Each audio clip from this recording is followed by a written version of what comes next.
अब देखो यहाँ पे आप ध्यान से देख लो, अगर ये प्रूफ बना हुआ है ना कि जो पहला, छठा और 11वां तिथि जो लेते हैं ना उसको नंदा के नाम से जानते हैं, और अगर कोई प्लेनेट इसका वेद कर रहा है इसका मतलब तीनों तिथियों की कर रहा है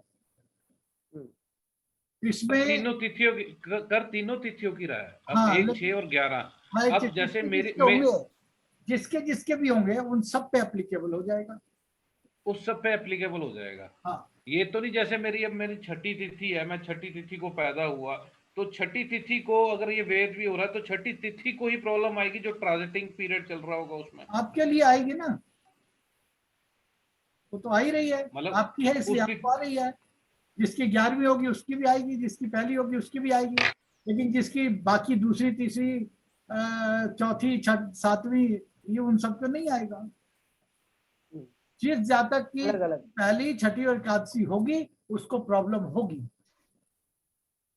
बस, अगर वेद हो रहा है। सर इनमें से मान लो जैसे इनकी राहुल की लेटेस्ट वो छठी षष्ठी है, तो इसको सिर्फ षष्ठी वाले दिन प्रॉब्लम आएगी, एकादशी नहीं नहीं और नहीं नहीं, लगातार तीनों पे लगातार आएगी। आएगी। नरेंद्र वो नरेंद्र प्लेनेट वो जब तक ना प्लेनेट वेद कर रहा तब तक आती जब रहेगी, तक कहने वेद का मतलब करेगा ये और है। ओके दशा में रहेगा तब तक प्रॉब्लम होगी। ऐसा नहीं ओके कि आज का दिन पंचमी है कल षष्ठी है तो कल मेरे को होएगी, नहीं नहीं नहीं, वो तो वेद कर रहा तो हाँ, मैं वही वही जानना चाह रहा था। यही पूछ रहे थे सर हम। प्रश्न ही गलत पूछ रहे हो आप। नहीं सर, प्रश्न तो ठीक था, हमारे को पता नहीं ना। ठीक है ना, तो ये जो सर निकालने का जो तरीका है, मैं आपको टास्क देता हूँ और आपने डिसाइड करना है ग्रुप में कि आप किस चीज के लिए जाना चाहते हो, कमोडिटीज के लिए जाना चाहते हो या शेयर मार्केट के लिए जाना चाहते हो, वो आप डिसाइड करके मेरे को बताओ। सबसे ज्यादा लोग तो कमोडिटीज कह रहे हैं, मेरा अपना भी जो मानना है वो यही है कि कमोडिटीज का जो रिजल्ट है वो बेहतरीन आता है। आपको शेयर मार्केट करना है मैं शेयर करा दूंगा, लेकिन आप एक सुर में मुझे बताना कि क्या करना चाहते हैं। सर पहले मैं एक क्वेश्चन और पूछना चाहती हूँ। सर स्पीड ऑफ प्लैनेट्स का आपका आपके इसमें नहीं है ना सॉफ्टवेयर में? अपने आप ही हो जाता है ना। वो तो जो सा कैसे? सीधा देख रहा है, एरोस देखो, बता रही है, वो नहीं तो नहीं मैंने नहीं नहीं नहीं सर, एट बर्थ जैसे कि बंदे की स्पीड होती है, मार्स की क्या स्पीड है आपके नेटल में, और अब क्या है वो वाला? नहीं, ऐसा है ना, ये बेसिकली कस्पल बेस्ड बना है, हम लोग तो रेट्रो मानते ही नहीं आज तो, और जो उदय ये नहीं मानते, है ना, इस वजह तो से है। बर्थ बर्थ की जो स्पीड हो ना, वो उससे बहुत कुछ आदमी के नेचर का पता चल जाता है। वो फिर या तो निकालें। नहीं पता मुझे कि आप जो कह रहे हो कहाँ तक सही है। नहीं सर, वो तो पता ही होती है एट बर्थ कितनी क्या स्पीड है किसी हर प्लैनेट की। मार्स की ज्यादा होगी तो क्या नेचर होगा, और वैसे। अच्छा, ये जो आप यह कह रहे हो कह ना, ये जो आप कह रहे हो ना, अभी आपने इसको सही तरीके से अप्लाई नहीं किया। आपको पता चलता कि ये आप अगर जो स्पीड के हिसाब से जो आप कह रहे हो ना कि बर्थ में ये स्पीड है तो ये होगी, ये कोई काम नहीं आएगा किसी भी प्रकार से, कोई काम नहीं आएगा ये। तो हमने इसको प्रैक्टिकली गगन सर के साथ काफी किया है। क्या होगा आपने, आपको मैं बता देता हूँ, एक प्लेनेट की स्पीड जो है वो फास्ट है। एक प्लेनेट की स्पीड में आपको अभी समझा देता हूँ क्योंकि अब मुझे समझाना पड़ेगा। ये एक प्लेनेट की स्पीड फास्ट है, उसके साथ दुर्घटना हो जाती है, आप कैसे कैलकुलेट करोगे कि उसको कितना चोट लगेगा, बताओ आप। आपको मैं एक रसगुल्ला दे देता हूँ खाने के लिए, आप उसको एक्सप्लेन कर दो वो नहीं कितनी। सर, जैसे अब मर्करी की speed average is 59 point something, एक बंदे की स्पीड जो है उसके एट बर्थ 120 या कुछ ऑड होगी, तो इसका तो इंटेलिजेंस लेवल तो क्या होगा, जीनियस है। है अकेले मरकरी की स्पीड से।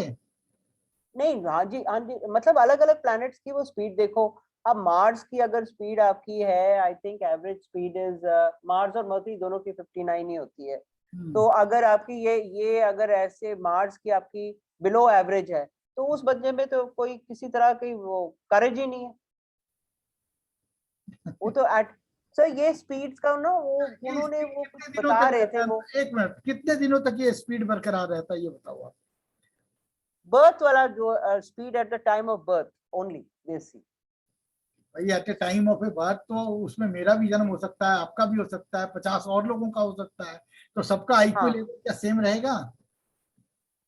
उस पॉइंट के ऊपर पता नहीं, अब वही कहते हैं कि वही वही वही what is the speed at the time of birth.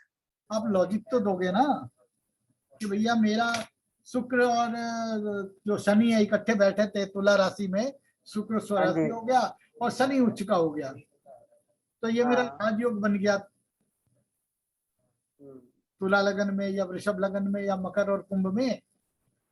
तो वो तो एक्चुअली सर वो ना, एक्चुअली उनको वो कोई सॉफ्टवेयर डेवलप कर रहे हैं उसमें ड्यूरनल, और वो उसमें तो मतलब बता रहे थे कि what is the actual value वो। हर आदमी का हाँ अपना एक रिसर्च होता है, उसको कोई चैलेंज नहीं कर सकता, है ना? हाँ जी। लेकिन मैं हाँ आपको जी। बताऊं लेकिन मैं आपको बताऊं कि एक लॉजिक एक ऐसी चीज है जिससे आपको ये समझ में आ जाता है, ये समझ में आ जाता है आपको कि ये जो बोला जा रहा है वो सही है कि गलत है। तो वैसे ड्यूरनल वैल्यूज की कुछ है कि नहीं उसकी महत्व? कुछ नहीं है ही नहीं है। फलादेश करने हाँ में, सर, सही कह रहे हो सर। मैं कह रहा हूँ फलादेश मरकरी की स्पीड। अगर कोई बोले कि नहीं नहीं भाई, नहीं नहीं, ड्यूरनल ड्यूरनल क्या होता है पता है? ड्यूरनल ड्यूरनल मतलब ड्यूरनल की तो एक्चुअल पोजीशन पता चल जाती है ना फिर। मैं क्या कह रहा हूँ, आप मेरी बात को एक बार समझना। मैंने आपको बोला कि एक प्लेनेट है जो उसकी स्पीड बहुत एकदम चरम सीमा पे है, तो अगर वो पैसा कमाएगा तो कितना कमाएगा, और या किसी के साथ दुर्घटना हो जाएगी तो कितनी चोट लगेगी, इसका कोई मापदंड है? कोई मापदंड नहीं है। और अगर स्पीड को आप बोलते हो नहीं इंटेलिजेंट होगा, तो उसका कोई मापदंड होना चाहिए कितना इंटेलिजेंट, क्योंकि इंटेलिजेंट तो वो भी है जो 80% लाता है, और इंटेलिजेंट वो भी है जो 100% लाता है। तो 80 और 100 का बाइफर्केशन कैसे निकलेगा कि वो कितना ला सकता है? सर सैटर्न, अब सैटर्न की एवरेज स्पीड 2 है, अगर उसकी कोई बंदा उसकी एट टाइम ऑफ बर्थ उसकी 5 या 6 है, तो फिर तो वो अपने सैटर्न के सिग्निफिकेशंस को कहाँ से कहाँ पहुंचाता है। अगर वही सर लेकिन इसके साथ प्लेनेट कॉम्बिनेशन भी तो डिपेंड करेंगे। नहीं, eight the time of birth जो दशा थी आपकी, सैटर्न है इसमें, कौन से नवांश में था क्या था पता नहीं सर, वो कौन सा सॉफ्टवेयर बना रहे थे, वो और हमको 10 उसी को सॉफ्टवेयर इन्वॉल्व से। करके नीचे 5, 8 और 12 दे रहा हो है, तो जितना मर्जी स्पीड हो, नाश ही मारना इसने अपनी दशाओं में। तो उसके अंदर सारे उपग्रह आदमी दौड़ते SLPs ना दौड़ते अपने बाहर घर आते पे थे। मेरी बात सुनो, एक आदमी दौड़ते दौड़ते अपने घर पे आ गया 4:10 पे, अब वो 100 की स्पीड से भाग के आया या पैदल धीरे धीरे चल के आया, उससे घर पहुंचने का क्या लेना देना? पर सिग्निफिकेशन ऑफ द प्लैनेट तो पता चल रहा है ना, किसी का बिल्कुल लड़ लड़ा के आ रहा है, Does किसी not का work. फास्ट आ रहा है, तो Depends उसकी होते हैं उसकी इन्वॉल्वमेंट और कमिटमेंट पे ऑलवेज। पराशर जी ने भी कहा है कि आप प्लेनेट का जो भाव के अंदर जो साइन होता है उसको देख करके आप फलादेश कीजिए, और यदि आपको विशेष रूप से फलादेश करना है तो आप नक्षत्रों का भी अध्ययन कीजिए विशेष रूप से। तो नक्षत्रों के बाद तो उसका डिवीजन भी शुरू हो गया, सब डिवीजन, और सब डिवीजन से आज हम लोग सब डिवीजन पे काम करें, मैं तो प्राणा पे भी काम करता हूँ, यानी कि साइन, स्टार, सब एंड सब देन सूक्ष्म देन प्राणा, इतने लेवल पे काम कर रहा हूं मैं। उसका लॉजिक भी मैं आपको बता दूंगा कि अगर एक ही हॉस्पिटल के एक ही वार्ड में 2, 3, 4 बच्चे पैदा हो गए 5, 7, 10, 20, 15, 25 सेकंड के अंतराल में, तो आप उसकी कुंडली ही नहीं कास्ट कर सकते, लेकिन क्या उसका भविष्य नहीं होगा? वो तो सब ठीक है सर, तो वो आप तो ठीक है, इंडिविजुअल कुंडली जब कास्ट नहीं पर करते ये तो फलादेश कैसे वो भी एक टूल और हो जाता है, एडेड टूल हो जाता है सर, बस एनालिसिस का एक एक्स्ट्रा टूल है। टूल जो होता है वो मेजर टूल होता है, क्योंकि वही बाइफरकेट करता है कि ये बंदा इस बंदे से अलग है, तो मैं तो उसी का है जो बाइफरकेट करता है। अब जो ऐसे तो जो रेट्रोग्रेड प्लैनेट में बॉर्न हो रहा है उसका इफेक्ट हम कहते ही है ना कि ये रेट्रोग्रेड में हुआ है। नहीं है ना, रेट्रोग्रेड का कोई इम्पैक्ट नहीं है। कोई भी जिसका अभी किसी का रेट्रोग्रेड के नेटल में रेट्रोग्रेड है तो हम कहते हैं कि भाई ये रेट्रोग्रेड है। अच्छा आपको एक बात बताऊं, कोई प्लैनेट रेट्रोग्रेड होता ही नहीं है इनफैक्ट, वो तो सर ठीक है, वो तो चलो वो तो एस्ट्रोनॉमिकल वो है, वो सब Illusion तो है, दूसरी जैसे बात। आप रेट्रोग्रेड नहीं होता, वो स्पीड का फर्क पड़ता है सिर्फ उस नहीं, नहीं, टाइम आप कभी पीरियड वही में। स्पीड के ऊपर ही होता है ना, तो हम कहते हैं speed, it's all because of speed. जब वो एक कभी वो भी जब वो आगे पीछे हो रहा है तो वो स्टेशनरी हो जाता है। मेरी बात सुनो, आप कभी ट्रेन से सफर किया आपने? हाँ जी, हाँ जी, वो तो मेरे को आप पता है देखोगे सर, कि वो तो जो हिलते नहीं है। दूर में जो वो पेड़ तो होगा ना, वो पीछे जाता नजर हाँ, आता है, वो वाकई जा रहा होता है क्या? नहीं नहीं, वो तो मुझे पता है कि प्लैनेट्स कैन नॉट गो पीछे, तो अगर वो तो आपको हमारे भ्रम सेलेस्टियल हो रहा है, मूवमेंट से है। उससे घटनाक्रम पे कोई असर नहीं है। इसलिए आप इन सब चीजों को पराशरी में जितना कुछ बोला जा रहा है ना, ये सब आप आज की तारीख में सब बोगस चीजें हैं, टोटल बोगस है। ये वक्री हो गया साहब, ये फलाना हो गया, ये ढिमकाना हो गया, कुछ नहीं हुआ। अगर एक प्लेनेट एक ही भाव में आ भी जाता है, तब भी उसके अंदर हजारों किलोमीटर का डिस्टेंस होता है, ये पता है आपको? सर फर्क तो पड़ता होगा, देखो हम एसबीसी में भी लेते हैं, अगर कोई रेट्रो है तो वो हाँ पीछे देखना शुरू हो जाता है, हाँ, जो नॉर्मल है वो लेफ्ट एंड सामने राइट देख रहा देख है, लेते हैं। जो हाँ फास्ट है वो राइट देखना शुरू हो रहा है, लेफ्ट देखना शुरू हो जाता है, आगे चलना देखना शुरू हो जाता है। वो क्यों तो हो कहीं जाता ना है कहीं वो बता कुछ देता हूँ, आप देखो समझो। आपके ऊपर दृष्टि जिस चीज की पड़ती है, उसके ओरा से या उसके मैग्नेटिक जो इम्पैक्ट है, उससे आपके ऊपर फर्क पड़ता है।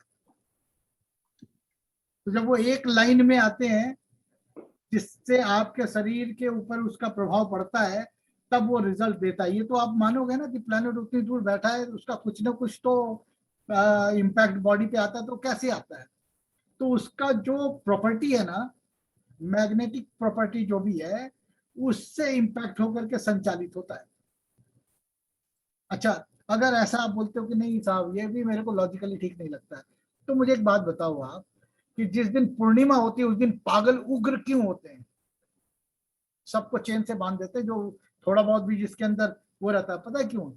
क्योंकि जो चंद्रमा फुल मून में जो चंद्रमा का जो ग्रेविटी है वो बढ़ जाता है, हाँ जी, और इस मैग्नेटिक वो हिसाब से बढ़ जो जाता दिमाग की जो क्रिया है ना, वो उत्तेजना उत्पन्न करती है, जिससे और वो हिंसक हो जाती है। तो यही वजह है कि ये जो प्रभाव है वो उसका, जो अगर एक लाइन में आ जाता है, एक लाइन का मतलब ये लाखों हजारों किलोमीटर दूर है, अगर वो एक घर में भी है तो एक सब एक कक्षा में थोड़ी चल रहे हैं, वो अलग कक्षा में चल रहा है, मून अलग में चलता है, राहु केतु अलग कक्षाओं में चलते हैं, तो वो कक्षा बहुत बड़ी है, और इतना जीरो भी नहीं जानते हम लोग इस चीज के बारे में, है ना? ये तो पीछे से जिन्होंने शोध करते करते यहाँ तक पहुंचाया, उसी में हम अपना एक्सपीरियंस ऐड ऑन करते हैं। तो मेरे हिसाब से आप लोग जितनी जल्दी इसको भूलेंगे कि ये रेट्रो था, इसका स्पीड अधिक था, उससे कुछ नहीं होगा। सिर्फ आपने जो रिजल्ट बोलना है वो इन्वॉल्वमेंट और कमिटमेंट से बोलना है, दैट्स ऑल, और कुछ नहीं करना। और बताएं, कोई कोई इस एसबीसी से रिलेटेड कोई क्वेश्चन हो तो आप मुझे पूछो, और जो नेक्स्ट क्लास होगी उसके अंदर मैं एक 2-3 छोटी छोटी कुंडलियों का टास्क दूंगा, और वो आपको कल ही दे दिया जाएगा। आपने केवल उसको एक्सप्लेन करना है परसों की क्लास में। ये ठीक रहेगा ना, ताकि मुझे पता रहे कि मुझे और क्या कुछ इसके अंदर क्लियर करना है एसबीसी में। फिर चलेंगे फाइनेंशियल है। मार्केटिंग पे। ठीक है अभी सर। कुछ पूछना है तो बताओ।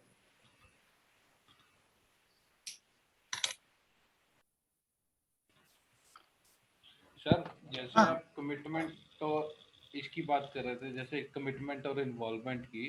हाँ जी, हेलो, बताओ। मैं ये पूछना चाह रहा था, जैसे अब हम कोई क्वेश्चन, जैसे कोई भी किसी भी हाउस से रिलेटेड कोई क्वेश्चन आ जाता है, हम्म जैसे कि हम पूछ लें कि फोर्थ हाउस से रिलेटेड क्वेश्चन आ गया बंदे का कि भी मेरा घर कैसा होगा या कुछ समथिंग, उसका कस्पल सबलोड, जो सबलोड कहते हैं हम, हम्म सबलोड की पोजीशन और सबलोड की इन्वॉल्वमेंट और कमिटमेंट कौन से स्टार में बैठा है, उसके बिहाफ पे कोई प्रेडिक्शन कर सकते हैं सर? हाँ, उसी से होता है प्रिडिक्शन तो। देखो ना, मैं अभी क्या बता रहा था एक प्लैनेट है वो अभी जैसे मैंने आपको नाड़ी का बताया, तो मैं नाड़ी से एग्जांपल लेता हूँ। एक प्लैनेट है जो कि मंगल है और लग्न की राशि है मेष। तो मंगल मान लो चौथे घर में बैठा है, तो मंगल के पास जो घर आए वो कौन से आए? एक तो मेष राशि लगन में थी तो पहला घर आ गया, 1 4 चौथे में बैठा था तो चौथा घर आ गया, और आठवीं का वृश्चिक राशि है तो आठवां घर आ गया। ठीक है जी, तो 1 4 और 8 नंबर आ गया। ठीक है जी, ये सोर्स है, ठीक है जी, क्या चीज प्राप्त हो रही है और कहाँ से हो रही है। तो पहले घर का सिग्निफिकेशन जो भी है, चौथे का जो भी है, प्रॉपर्टी की बात करें तो यहाँ चौथा आ गया। और अगर आठवीं की बात करें तो वो भी प्रॉपर्टी है, लेकिन वो इनहेरिटेंस का है, आपके दादाजी की प्रॉपर्टी है। Inheritance pro. अब जैसे मार्स 4th में बैठा है, हाँ प्रोविनेंट तो वो 4th का रिजल्ट देने के लिए है, बिल्कुल। सबसे स्ट्रॉन्ग। हाँ अब हम ये भी कह सकते हैं कि 8 चलो हम कहते हैं कि पूर्वजों की प्रॉपर्टी होती है, लेगेसी में मिलता है, जो भी मिलता है। हम कहते हैं कि उसने प्रॉपर्टी खरीदनी है तो 8th हाउस भी इन्वॉल्व हो रहा है। नहीं तो 8th हाउस हो रहा है तो होने तो, हमें चिड़िया की आंख से मतलब है।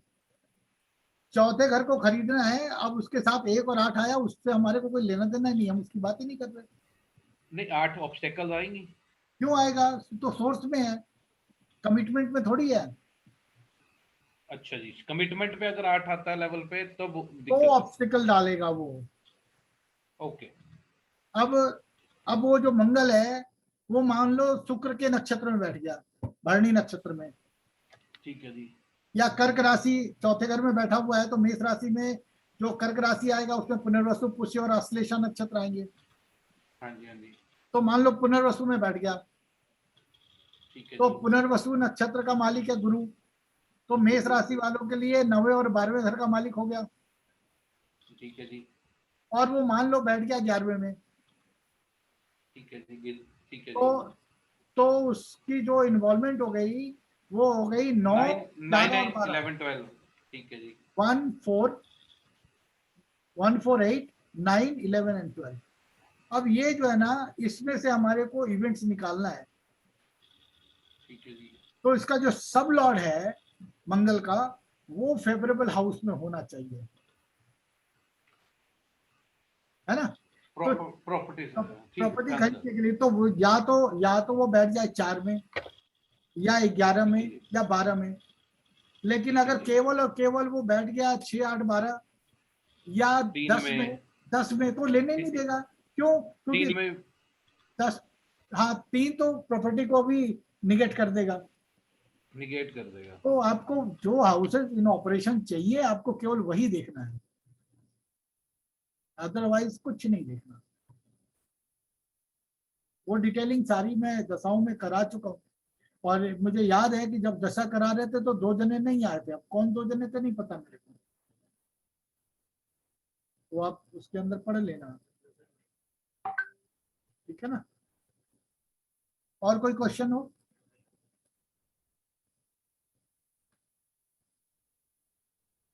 और आपने मुझे कल तक ये डिसाइड करके बताना है कि आप लोगों को क्या चाहिए, कमोडिटी या शेयर मार्केट। हो सर गया? आप क्या रिकमेंड करते हैं फर्दर के लिए? देखो मैं क्या बोलूंगा, शेयर मार्केट के अंदर में आपको पापड़ बहुत बेलने पड़ेंगे प्रेडिक्शन करने के लिए, और उसका जो सक्सेस रेट है ना, वो उतना अच्छा नहीं निकल के आ सकता। अगर निकल के आएगा भी ना, तो आप 60% से ऊपर कभी नहीं जा पाओगे। सर कमोडिटी में पैसा कैसे लगाते हैं? आड़ती के पास लगाते हैं? नहीं, 2 तरीके होते हैं, देखिए मैं बताऊं। एक तो MCX कंपनीज होती है मैम। नहीं, डीमेट अकाउंट खोलते हैं जो कि गवर्नमेंट से अप्रूव्ड होता है और वो लीगल होता है ना। वो टैक्स टुक्स कट कुटा के मिलता है, या उसका सारा लेखा जोखा सरकार के पास होता है। और एक होता है डब्बा बोलते हैं उसको, एक आदमी बैठ गया, बोला आप जो बाजार में ट्रेंड चल रहा है, करंट मार्केट जो चल रहा है, आप उसके ऊपर पैसा लगाइए, अगर आप जीतेंगे तो पैसा मैं दूंगा, और हारेंगे तो आप दोगे। ये 2 तरीके होते हैं, और 99% डब्बा चलता है मार्केट में, है ना। तो उसमें क्या होता है कि डब्बे में आपको फोन करके बोलना पड़ता है कि भैया इतने इतने भाव पे आएगा तो मेरा खरीद लेना चाहे बेच देना। और डब्बे में वो लेके कई बार डब्बा हो जाता है, वो पैसा भी लेके भाग जाता है आपका। लेकिन डीमेट अकाउंट में वो भाग नहीं सकता। क्यों? क्योंकि उसको आरबीआई की गारंटी देनी होती है। अगर 1 करोड़ का कारोबार वो कर रहा है तो उसको 1.25 करोड़ रुपए जमा कराने पड़ते हैं। भाग भी गया तो गवर्नमेंट आपको पैसा दे देती है, ये लीजिए आपका पैसा, जैसे चिट फंड में होता है ना। तो जो गोल्ड और सिल्वर है उसको, उसका एक सॉफ्टवेयर आता है जो डीमेट अकाउंट खोलोगे आप अपने आप भी सौदा कर सकते हो अपने लैपटॉप पे बैठ के कि भाई मैंने यहाँ खरीदना है बेचना है। होता क्या है, डब्बे वाले के पास में कि आपने बोला कि भाई मेरा जो है ना वो 50,410 रुपए में 1 किलो सोना खरीदना है।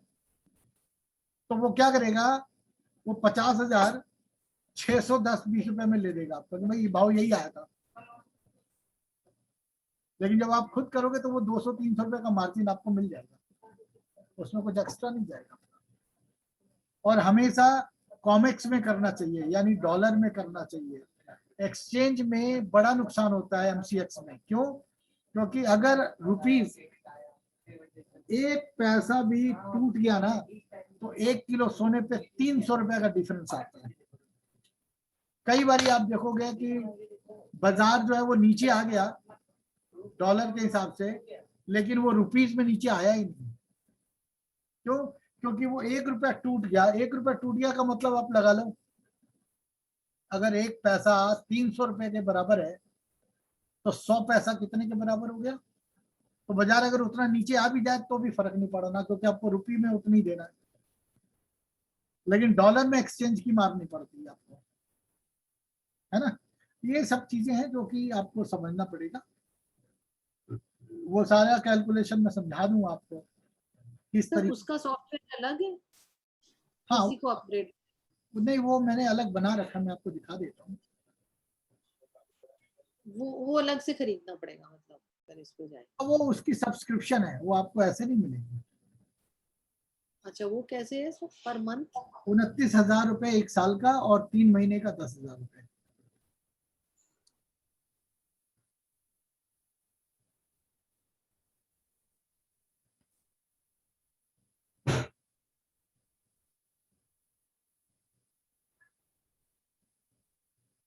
दिखाता हूँ आपको, स्क्रीन दिख रहा है ना।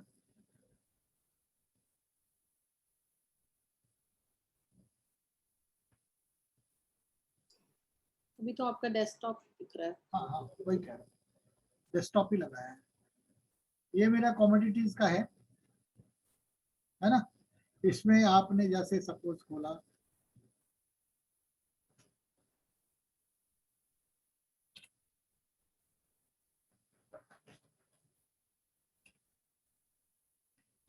आपको जून का तो पता ही होगा, पीछे 25 तारीख से लगा देता हूँ बाजार कैसा चल रहा है। 100% मेरा ये वाला जो चार्ट है ये एग्जैक्टली बोलता है कैसा जाएगा।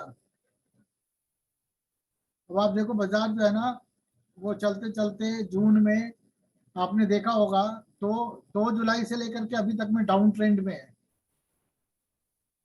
समझ गए? थोड़ा बीच में ऊपर जाता है फिर नीचे आ जाता है, ऊपर जाता है नीचे आता है, लेकिन आप देखोगे 9 जुलाई तक जो है ना वो बाजार जो है वो डाउन ट्रेंड में है। फिर करेक्शन लेगा 9 तारीख से 10 तारीख में एकदम शार्प ऊपर जाता है और उसके बाद फिर करेक्शन लेकर के वापस नीचे आता है। और वो 19 जुलाई से मंथ एंड तक बाजार जो है ना गोल्ड का ऊपर दिखेगा आपको। और ये इसका जो परसेंटेज है ना सक्सेस का, वो मोर देन 80 to 90% है। इसमें एक और भी चीज डाली है मैंने, अब बर्थ चार्ट सेलेक्ट करेंगे तो ये भी आपको बता देगा कि आपका दिन प्रॉफिट का है या लॉस का है।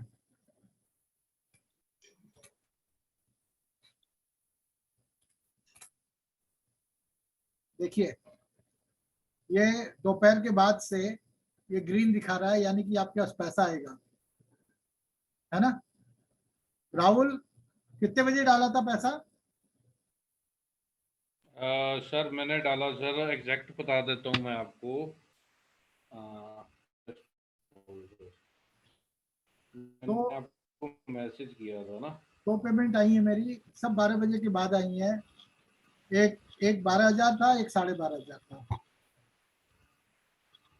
सर मैंने डाला है 325 पे। 12 बजे के बाद से ग्रीन है, उसके पहले कुछ नहीं आया। तो ये आपको वो भी दिखा देगा कि आपका प्रॉफिट है या लॉस है। तो आपको ये वाले टाइम में कोई सौदा नहीं करना होता है ना। 6 तारीख देखो, आज का दिन तो शुरू से ही था, ये 5 लिया था ना, ये 6 है। तब दोपहर के 12 बजे के बाद से मेरे पास आए 12,000, 12,500। कल का दिन भी ठीक रहेगा, परसों का भी दिन ठीक रहेगा, लेकिन मेरा 8-9 तारीख अच्छा नहीं जाएगा, क्योंकि वहां पे रेड है, या नुकसान हो जाएगा, है ना। इस तरीके से आप कर सकते हो, और कमोडिटीज में आप कुछ भी ले सकते हो। सर अब जैसे अब कई चीजें ऐसी होती है, कई अब जैसे ये तो कमोडिटी का हो गया, एक शेयर का हो गया, जैसे कई लोग सट्टा भी खेलते हैं सर। वही तो, जब वो लीगल नहीं होता तो वो सट्टा होता है। लीगल नहीं होता वो सट्टा होता है। कई ये जैसे मैं वैसे ही मैं पूछ रहा था कि जैसे कई होते हैं, पूछते हैं यार देखना मेरे को शेयर मार्केट या सट्टा बाजार में पैसा बनेगा नहीं बनेगा, मेरी हॉरोस्कोप देख के बता दो। तो इजी है ना, तो इजी है ना। देखो आपको, 5 हाउसेज लेते हैं हम, 5, 8 और 5, 8 और 2, 5, 8, 2 भी आता, 5 और 8 लेते हैं बेसिकली। देखो, यदि पहले घर का शेयर सब लॉर्ड या सब लॉर्ड अपने स्टार लॉर्ड के थ्रू सर अपने दोबारा बताओ सर, 1 मिनट सर, दोबारा बताओ सर, 1 मिनट, वो आवाज क्लियर नहीं थी। पहले 5वें और 10वें घर का सब लॉर्ड, अगर आप प्रोफेशन ही बनाना चाहते हैं, हाँ चलिए। पहले 5वें और 10वें घर का लॉर्ड वो अपने स्टार लॉर्ड के थ्रू 5वें और सब लॉर्ड के थ्रू 2 में गया, तो आप 5वें घर की संपत्ति प्रॉपर्टी से पैसा कमा सकते हैं। ये प्रॉमिस है। वही तो मैं पूछ रहा था कि हर लोग तो नहीं कमा सकते कमोडिटी से, शेयर से या किसी चीज से। मैं कहता हूँ अगर आप टेक्निकली खेलें, मैं आपको ये बता सकता हूँ कि कहाँ पे आपको सौदा करना है, कहाँ करना ही नहीं है। सर जुए में टेक्निकल वर्ड ही नहीं होता। किसने बोला? सर मैं बोल रहा हूँ सर, मैंने पीछे प्रैक्टिस भी की इसकी, पर मेरे को नहीं लगता कि जुए में कोई जीतता होगा। देखो मैं बहुत बता रेयर, देता हूँ, बहुत रेयर। रोज खेलने वाला पूरी जिंदगी नहीं जीत सकता। जब ये आपको अच्छा जी। मौके दे, आपको तभी खेलना है। देखो अगर मेरा सॉफ्टवेयर बोलता है कि आज की तारीख से बाजार ऊपर जाना है और बाजार का सपोर्ट लेवल पे खड़ा होना, वो आपको बोलता है कि यहाँ पे आप बाइंग ले सकते हो। अब बाजार का ऊपर जाना बोलता है और रेजिस्टेंस लेवल पे खड़ा है, तो वहां पे आपको थोड़ी खरीदना है, जब तक वो रेजिस्टेंस लेवल को ब्रेक ना कर दे तब तक नहीं खरीद सकते। तो आपको टेक्निकली इन सब चीजों का ज्ञान होना चाहिए। लास्ट में मैंने बोला ना, मैं लास्ट में अगर जो लोग इंटरेस्टेड होंगे, मैं 1 महीने में 4-5 दिन मैं आपको लाइव करके दिखाऊंगा। कोई पैसा लगाना चाहता है तो अपने रिस्क पे लगा लेना, लेकिन मैं आपको लाइव दिखाऊंगा यहाँ पे कि हाँ भाई यहाँ पे गोल्ड और सिल्वर घटेगा और बढ़ेगा। देखो कितना टाइम रह गया। टाइम तो हो गया सर।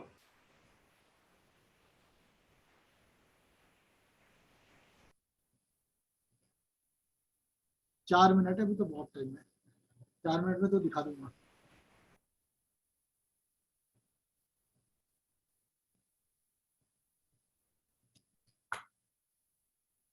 ये सॉफ्टवेयर इस्तेमाल करके मैं आपको ऐसे ऐसे लोग दिखा दूंगा जिन्होंने मेरा सॉफ्टवेयर खरीदा, जो इंटरनेशनली काम कर रहे हैं इसके ऊपर।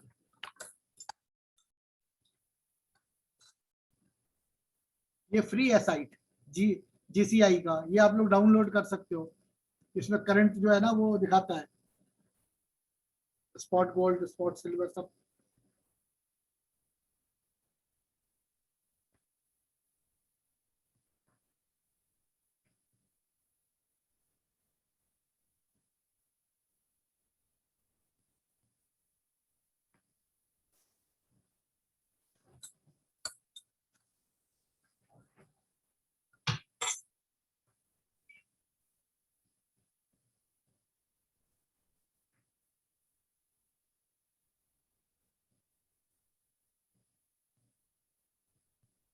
क्या हो गया?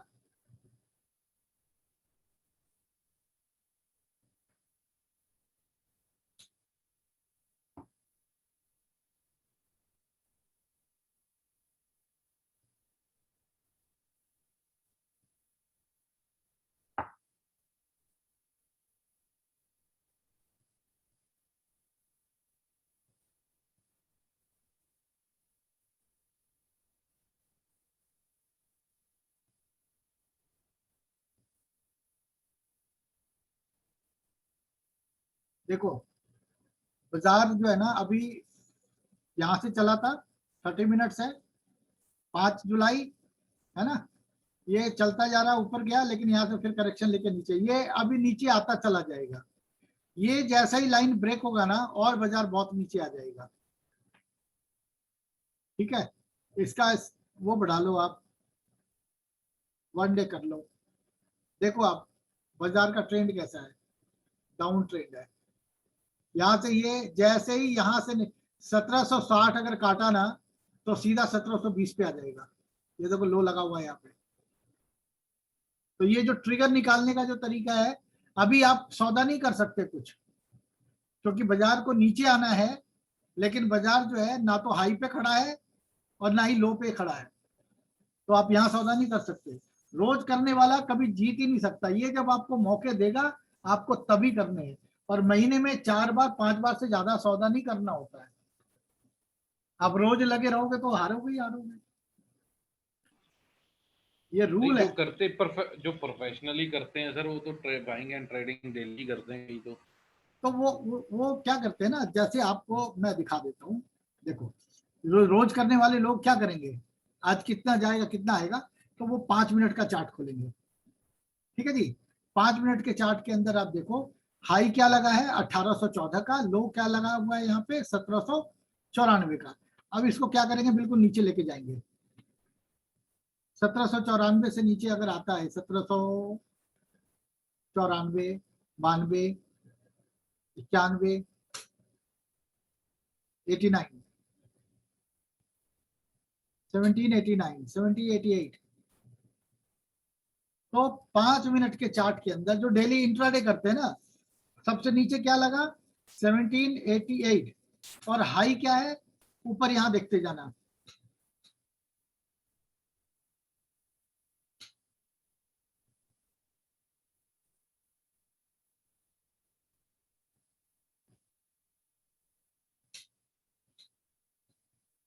सत्रह सौ 8, 1711, 14,